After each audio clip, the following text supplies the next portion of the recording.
Anupam Sen, a deaf youth from Durai Shibbari village, was critically injured after a mini truck collided head-on with his bicycle on Tuesday night at Halhali Model Choumuhani under Kamalpur Police Station.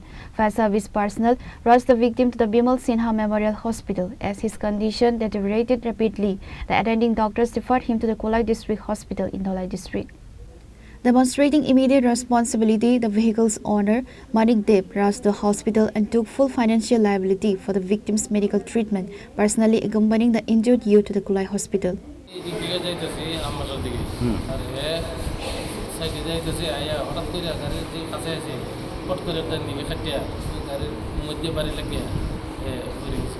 কোন জায়গাতে হয়েছে ঘটনাটা?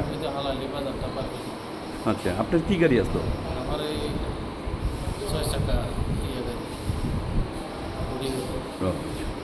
আপনার নাম কি? বাড়িতে এলে আমরা আমরা এটা ওই হালালি মডেল ইয়াতে সাইকেল অ্যাক্সিডেন্ট। আচ্ছা আচ্ছা, নাম জানেন? তাহলে বুবা কথা বলতে পারো না। ও আচ্ছা, বদি। হ্যাঁ, তাহলে তো আমরা একটা মোবাইল, তো এই মোবাইলটা আমরা কার কাছে বসাই? Reported by Bimal from Chini, Khorang.